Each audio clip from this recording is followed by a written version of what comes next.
Now, what we did for the implementation of wait for next period is it's an IOCTL call directly to one of those device drivers that you install when you install Java RTS. And that device driver interfaces with the cyclic subsystem of Solaris. The cyclic subsystem of Solaris is a very, very interesting piece of work that's been there all along. It's accessible to anybody if you want to write a device driver. There's no user-level API for it. And it creates these little abstract artifacts down in the rare, extremely bottom level of Solaris, right above the hardware, each called a cyclic. And the cyclic has a cost and a period. Well, mostly just a period.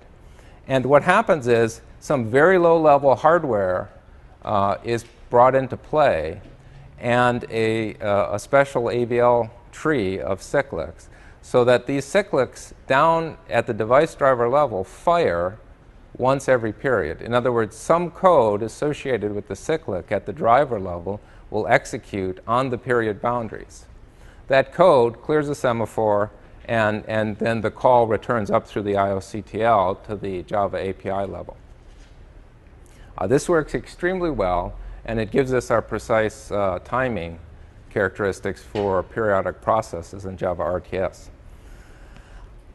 Sort of a little anecdote here. When, in the early days, when we just got 1.0 and it was getting some visibility in the industry and also within Sun, I went to talk to the vice president in charge of Solaris, just to tell him what we were doing, because we were using his operating system. And so I got to the meeting early, which I typically usually am early for meetings, unfortunately. I have to fix that. So I got to the meeting early, and he came to the meeting early, and he was kind of setting up, and we were chatting a little bit. So then he looked at me and he said, in kind of a really, not too friendly voice, he said, "I want to know how you think you can do real-time better than Solaris does real-time." And I'm like, ooh. I said, Glenn, you don't get it. We actually don't do any better than Solaris. And he was kind of like, and I said, cyclic subsystem, device driver, IOCTL, and he got it. He goes, oh, that's really neat. So what we did basically in Java RTS is we've taken some very, very low-level programming interfaces and exposed it in a very easy-to-use, straightforward way at the user level in Java. Okay. And that's kind of what RTSJ is from sort of day one, is trying to take all of this low-level, nasty stuff that real-time programmers have been worried about and kind of hide it from you. In fact, I like to say that real-time Java is really about allowing real-time programmers to stop thinking about time. And that sounds a little odd at first, but if you think about it, it's true. Because what we want you to think about is the domain, the application requirements. Think about periods and think about how this thing should behave in the real world. Don't think about processor cycles and interrupt levels and that kind of stuff. Don't think about how long has it been since I called sleep last time? Do I have to wake up? When do I have to wake up? And these kinds of things. All that goes away, and you just write simple loops that are extremely precise. And I'll show you some examples of that in the case studies.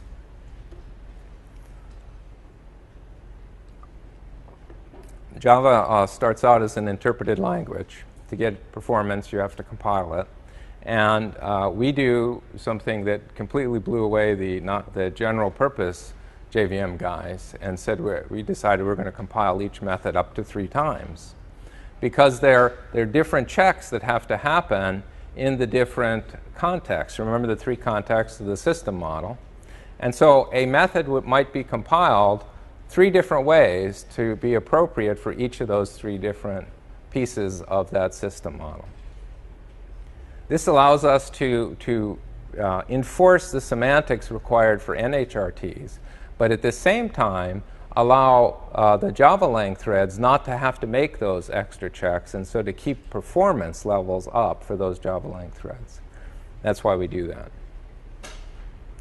Now the other thing that the general purpose Java guys have figured out is a good thing to do is to compile code when it appears that it's being used often. And this is a good thing, right? You want to actually make the most frequently used things the fastest. That's from Fred Brooks, right? And only that's a problem for real-time code, because if the code is calling a method and the compiler decides, oh, it's been called enough times, I'm going to actually go compile that method now, you get these little blips in response time, and that's not good. So a lot of real-time Java lookalikes do ahead-of-time compilation or static compilation of the Java language.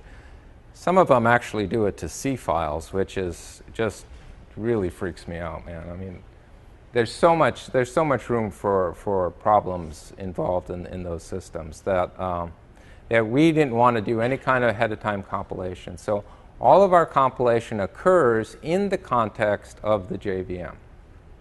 Classes are loaded into the JVM from class file format, verified and initialized according to Java language semantics. Then, at the initialization time, we can do compilation of selected methods for those three different areas of the system model, and then never ever touch those methods again.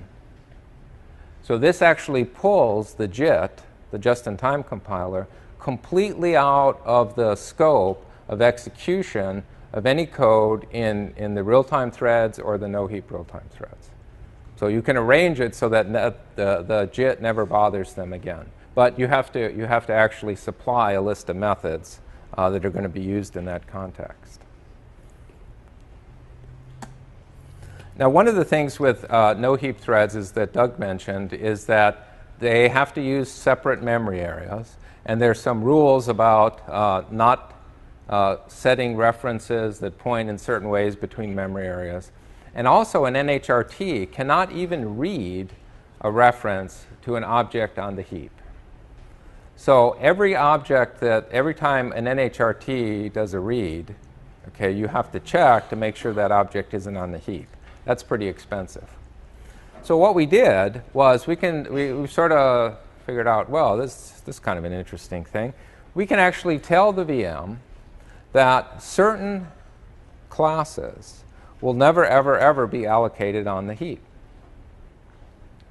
If that's the case, when the NHRT actually reads a method of that, or a variable of that type, we don't have to put the check in there. So when you start up Java RTS, you can give a list of methods that should be compiled at init time. And you can give a set of classes that you guarantee will never be allocated on the heap.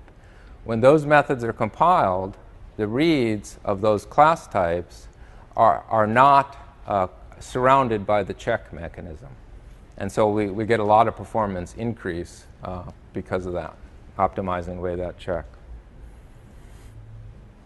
OK, real-time GC, quick sort of overview of the area. A little bit more in depth in the algorithm that we used as a start for Java RTS 2.0, and then how we do it in 2.0. So some RTGC algorithms are work-based. So every time you do an allocation, you also do some collection. This has a very intuitive appeal because the thread doing the allocation is always kind of charged with the collection. And it's pretty easy to implement and straightforward, and it works pretty well. There's some issues with exactly how much deallocation do you do on every allocation, and things can get pretty complicated. Basically looks like this. When you do some GC in there, you might cause the task to execute a little bit longer and miss a deadline. A lot of those things have to be worked out, but basically that's the idea. Every allocation, you do some deallocation, and you have to fiddle with parameters to get that to work right.